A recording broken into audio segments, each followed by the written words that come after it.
Good evening, everybody. Brian Neubert here from goldenblack.com, live in Alaska Airlines Arena here at the University of Washington, now the Big Ten's closest campus to the Yukon Territory, by the way. Following Purdue's 69-58 win at Washington, this is your goldenblack.com wrap video. Thank you to the Purdue Club Hotel for your support. As always, we appreciate it. I haven't found the location yet in Seattle, but I've heard there is one opening in the Yukon Territory coming in 2025, so be on the lookout. So Purdue comes to Seattle for the first time with Washington as a Big Ten member and gets its third straight very similar Big Ten road win, where the first half doesn't really unfold the way Purdue on paper should have unfolded it. But in the second half, Purdue finds a second gear, third gear, fourth gear, whatever gear you want to apply here, and ends up running away with it. I'm sorry, I'm in the concourse. Normally I'd be out in the arena, but Boeing is testing a new jet engine out there. So here I am. So Purdue's down 8 at halftime. Yeah,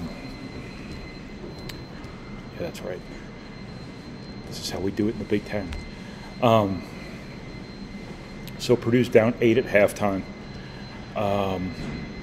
After Purdue goes 0 for 6 from 3, 2 for 6 from the foul line in the first half, turns the ball over 7 times. I think, if I recall correctly, 7 times. Just a situation where Purdue got off to a decent start, got good looks offensively, just didn't make them. While Washington was turning the ball over left and right, Purdue had an opportunity there right off the bat to really separate this from basically the opening tip. Couldn't make enough shots to do it. In the second half, it all wheeled around. It all came full circle, if you will. It turned around. It changed for the better for Purdue. Purdue started making threes. Purdue started making free throws. Purdue kept forcing turnovers. Where this is coming from in this Purdue team, I don't know. This is not a turnover-driven defensive philosophy at this program anymore. It hasn't been for quite some time. But they are playing team defense so well right now, and they're executing game plans so well right now, and they're playing together so well right now that turnovers are just coming. And Purdue forced 17 of them tonight from Washington, scored 18 points off those turnovers, and that, among many statistics, facts, notes, whatever, that separated these two teams when it mattered most, that was probably number one. 18 points off turnovers. Washington fritters away 17 turnovers. When I say Washington fritters away 17 turnovers, Purdue forced them. Again, Purdue is playing really well. They're not just letting opponents screw up. They're being proactive. They're being aggressive. They're really, really disrupting opposing offenses, holding them to very low point totals, and forcing a lot of turnovers and making people pay off of those turnovers. Really, really a big part of Purdue's success here lately that they'll want to keep going throughout the rest of the Big Ten season, starting in like 72 hours at Oregon. But just another game like Minnesota, like Rutgers, where Purdue's on the road. The first half doesn't go quite like Purdue would have scripted it. Purdue could have been up big in the first half of both those games, but then in the second half, that happens, and Purdue runs away with it. Purdue wins this game by only 11. I think they were up by as many as 14. My handwriting says 15, so it might have been 15, but my handwriting is the least credible source imaginable. So take it for what it's worth. Keep in mind, Purdue is down 8 at halftime, and they turn this around to go from down 8 at half to up what might be 15 with 4.5 minutes to go. So that's a 23-point swing in, okay, I did that math part right, and now this part is the hard one. 15.5 minutes. That's pretty significant. And, I think Purdue's 3 juniors, their 3 best players, were all really good in the second half. Braden Smith took command like he always does. Trey Kaufman-Wren really clicked in the second half, like he did in the first minute of the game only to then go quiet thereafter and turn the ball over too much, miss some free throws. Unrealized productivity for him in the first half was realized in the second half, is a good but convoluted way to put it. But Caleb first, once again, Caleb first. 15 points on 4 shots. I think he had like 6 rebounds, 4 steals. This has been, again, this is Caleb First's big opportunity at Purdue. It's his 4th year in the program. He's a senior, and only now is he getting this opportunity to be that guy that Purdue needs to be good every game. And he is delivering and then some. The way he has played lately has covered up so many deficiencies for Purdue in terms of their questions in the front court, their rebounding, but he is also the guy, in my opinion, only my opinion, and I'm just a caveman, he is the guy that makes this all happen defensively. He is the missing link. Missing link, caveman, get it? I don't know, is a missing link a caveman or is that Bigfoot? I can never keep those things straight. But Caleb First is kind of the straw that has made this defense work. That's a terrible mixed metaphor. But he's really completed Purdue defensively. And Braden Smith has been an absolute terror on defense, to the point where if you sit here and you go through the guys who are legit candidates for Big Ten Defensive Player of the Year, when you look at Braden Smith's steal numbers, here these last couple of games, the amount of deflections he gets, just the way he hurries up opposing offenses just as that roving agent of chaos, as Purdue has kind of allowed him to be, you got to put him in that conversation, in my opinion. I don't think he's that guy right now, but I think there's a conversation to be had, which is the way to make your take as tepid as possible, is to word it like that. There's a conversation to be had, because he is making a huge impact for a team that is legitimately winning with defense right now. And if he's not in that Defensive Player of the Year mix, it is certainly a line on his resume for Big Ten Player of the Year, which he was obviously picked to be in the preseason. Some other guys have emerged. That is going to be a cage match when all is said and done, when this Big Ten season ends. There's a lot of great players in this league, but nobody's better than Braden Smith.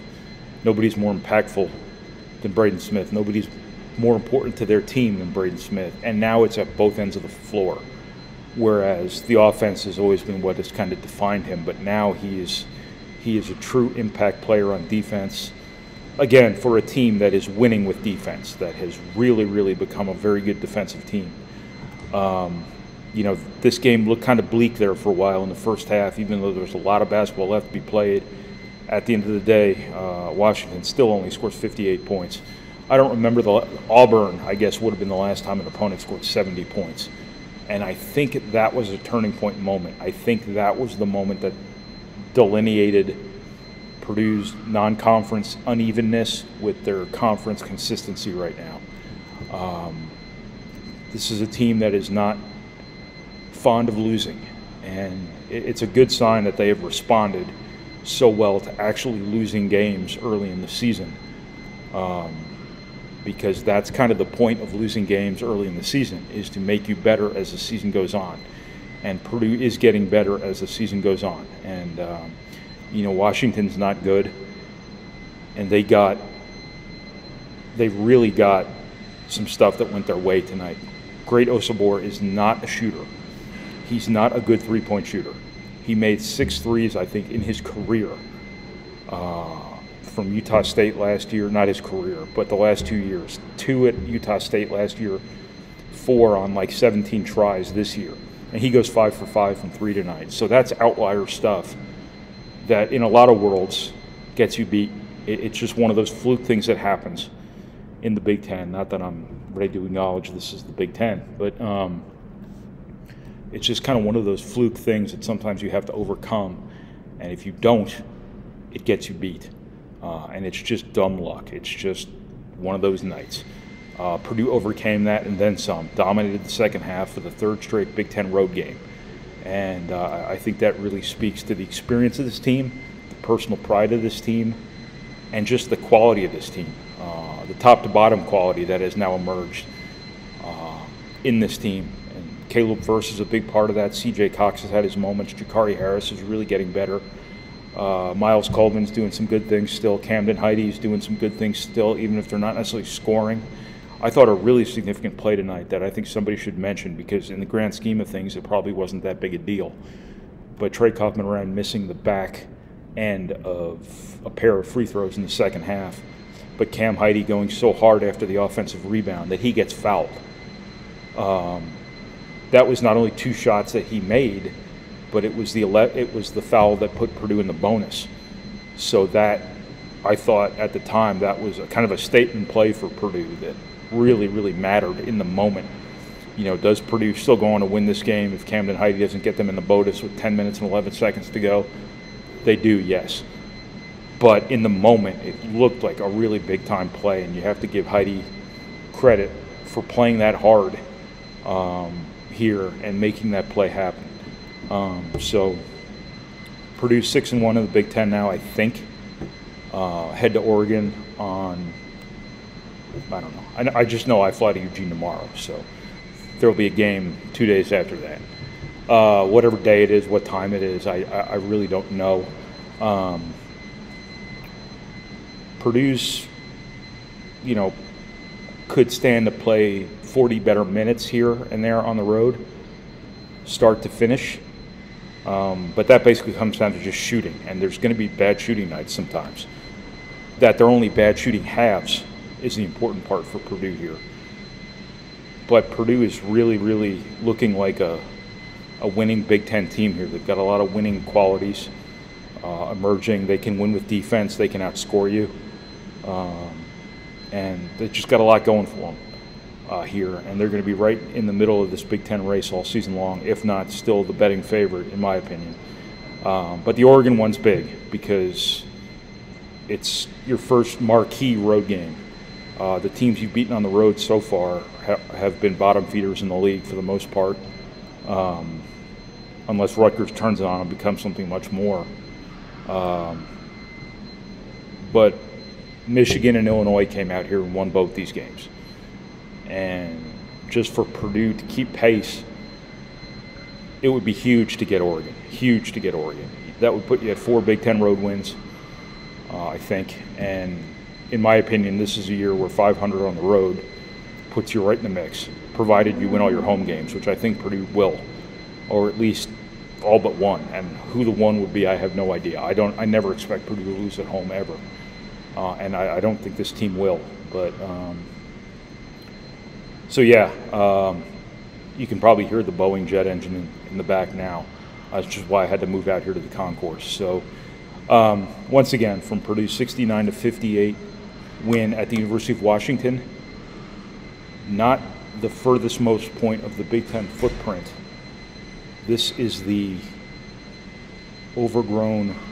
very tip of the overgrown toenail of the Big Ten footprint. You're closer to Vancouver. Literally, when you come here, go to the airport, you follow the sun to Vancouver, and you end up at Washington. So this is not the Big Ten. I don't know why this school is in the Big Ten. It's a nice place, though. Seattle's a cool city. There's a lake right out back that is really neat. I spent a few minutes before the game watching some waterfowl. There were some ducks. There were some geese. There were some loons. Big fan of loons.